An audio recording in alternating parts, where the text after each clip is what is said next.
What's going on, guys, and thanks for tuning in to Coach Baker's 60-year Dynasty series. We're bringing you 5 games here in episode 5. Grab the popcorn, reach for the soda, get those Sour Patch Kids, hit that subscribe, hit the like, leave a comment, good or bad, doesn't matter, and without further ado, let's get to it. Picking up in week 11 after the Ohio State game, looks like we're still fighting for Isaac Harris, William Weaver, Corey Roberts, and it does look like Matt Finley decided he doesn't want to come to Purdue, but that's okay. We've got more guys that we can pursue, as well as schedule for a visit. Coach Baker does end up progressing to level 3 in his coaching tree, so we'll top off ball security. Maybe that will cure our fumbling issue. I do have good faith in our football team against the Hawkeyes, so we will sim this game, and like I said, we end up winning 42-21. We blew them out of the water. Wasn't even a contest. That brings us to week 12, where we're still fighting for some of these higher rated recruits: Isaac Harris, Ronald Jennings, William Weaver. Our highlight so far of this recruiting trail has been that we got our first 5-star commitment in school history. We have started to focus more on JUCOs, more on some of those higher rated recruits that maybe haven't found a home yet, under 50% committed. We want to try to focus on those guys. Maybe we can lock one down. Maybe we can find a missing piece to our puzzle. From my experience with this game, it always seems you get to the end of the season and there's always those guys that haven't committed that are still good recruits, still high overalls, that will still help carry your program to that next level. We do have a few visits to schedule before we sim this game against Penn State. I know they're number 9, but I have good faith in them. The Boilermakers are steaming down a track towards finishing out this season strong. What did I tell you? I knew they could do it. 24-14, we beat the Nittany Lions. Let's jump over to week 13, where we're still trying to make our bid for Isaac Harris, one of the best linebackers in the country. It does also look like the number 1 strong safety in the country, and Joe Brown is hot on our trail. He's ready to commit at any point, and like I was saying, he's one of those recruits at the end of the year that doesn't have a home. He's the number 1 recruit in the country and doesn't have a home. There's something wrong with that. Let's bring him to Purdue. He'll find his home in West Lafayette. There's no doubt in that. We do have just a couple visits to schedule before we jump over to our game against Northwestern. We come into this game 7-3, ranked number 11 in the country. Northwestern is coming in 4-6. We're gonna sim the game. Good feeling about that one. Like I said, 31-0. We come out on top. We're gonna jump over to week 14, where we're gonna finish off our season against those Indiana Hoosiers, a big in-state rivalry for the Boilermakers. Week 14 doesn't bring much change to us in terms of recruiting. We did lose out on William Weaver, our big offensive line piece that we were hoping to get to commit to our school this year. We're still in track of Isaac Harris. Joe Brown's hot on our trail. We do have Antonio Barr in terms of our offensive line rebuild down here. He is only a 71. Maybe we redshirt him. Maybe we end up having to utilize him. You never know. It's just one of those things we'll kind of have to see once our depth chart comes together for us next year. Even though this is a big in-state rivalry, with the Hoosiers being 1-10, we're going to go ahead and sim this game, and I'm glad we did because we end up winning 56-28. Once we get to week 15, we see that Ronald Jennings has committed to our school. He's a speedy cornerback, about 6'2", 180 pounds. He's going to be a vital piece for us on defense. We do end up losing out on Isaac Harris. He decided that beating the brakes off of IU is not a reason to commit to our school. At this point in the season, we're looking at 1 5-star, 3 3-stars, and we ended up 3rd in our division. One of the biggest surprises of the Big Ten this year are going to be the Nebraska Cornhuskers, as they finish the season 11-1 and are going to square off against the Buckeyes in the Big Ten Championship. We come in at number 4 in the conference, which honestly to me isn't too bad considering we were supposed to finish at the bottom of the Big Ten.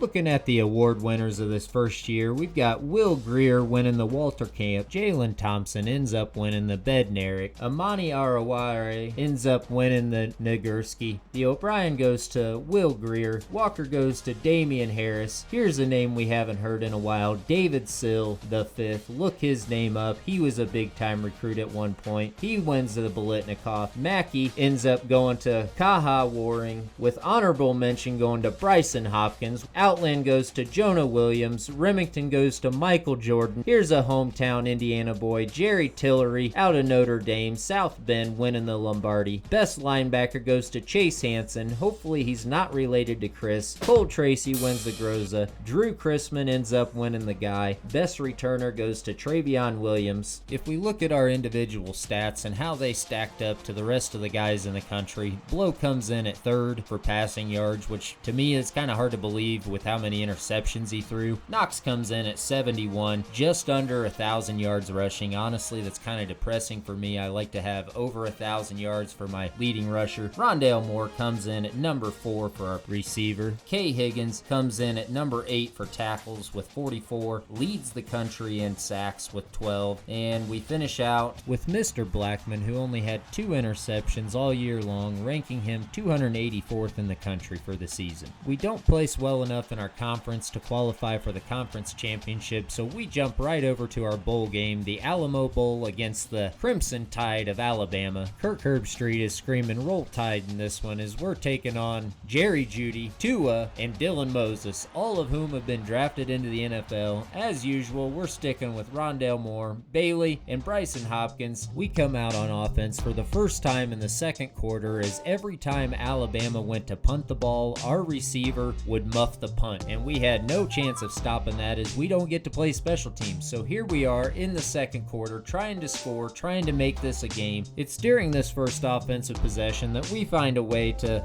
break that Alabama defense just a little bit as we end up hitting Bryson Hopkins right here across the middle for a wide open touchdown to make the score 7-14. But Nick Saban and the Tide don't give us a chance to relish that score as they hang 7 on us quick, sending us back out on offense to try to keep up with Tua and his offense. But as it turns out, Saban's got these boys coached up really nice, forcing a 3 and out and letting the Tide score 7 on their next drive, making the score 7-27 going into half. Purdue gets the ball to start the second half, and Coach Baker and Blough both know they have to score quick. Blough has his offense dialed in and focused as we're hitting Terry Wright for a 20-yard touchdown to make the score 14-27. But on Alabama's next drive, Tua and that Tide offense punch it in with a field goal, making the score 30-14. We've got a 16-point deficit with about a minute and a half to go in the third quarter. The comeback can still be formulated. We just have to take care of the ball,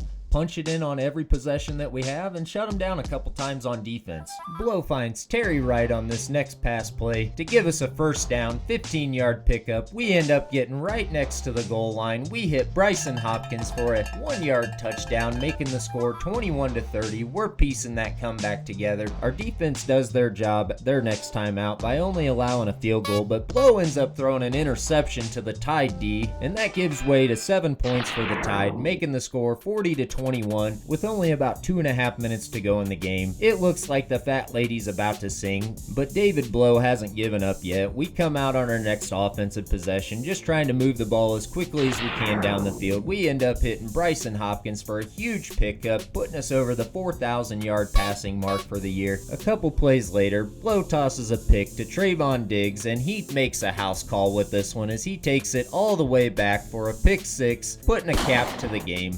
We're going to go ahead and sim to the end of this one, and Alabama does end up winning the game. Final score 47-28. Nick Saban gets another bowl win. Tua comes out as player of the game, throwing for 400 yards. He had a great game. We finished the season ranked 12th, the highest rating for the Boilermakers since the year 1979, with a record of 9-4. Also the best record for the Boilermakers since year 2003. The quarterback that year, I'm sure some of you will remember this name, Kyle Orton. He spent a little time with the Chicago Bears in the NFL. We're going to jump over to the end of this season where we can take a look at the final standings and see who ended up winning the national championship. Rondale Moore ends up breaking John Stanford's receiving yards record in a single season, and it does look like Notre Dame finally wins their first national title since 1988. What an accomplishment for them. I know that's been a long time coming for them up there in South Bend. As we jump over to the end of the season here, we see that we're still battling for a few of these recruits recruits we've been going after, Jonathan Dukes and Antonio Barr. We could really use those two guys. The athletic director ends up deciding he liked what he saw from Coach Baker. He's going to offer him a 5-year extension. Coach Baker does accept the offer, and that keeps us at Purdue, at least until we get a smaller school head coaching job offer. Thanks for watching. Brings us to the end of episode 5. As always, if you haven't already, what are you doing? Hit that subscribe button, hit that like button. We'll bring you an off-season recruiting episode for episode 6.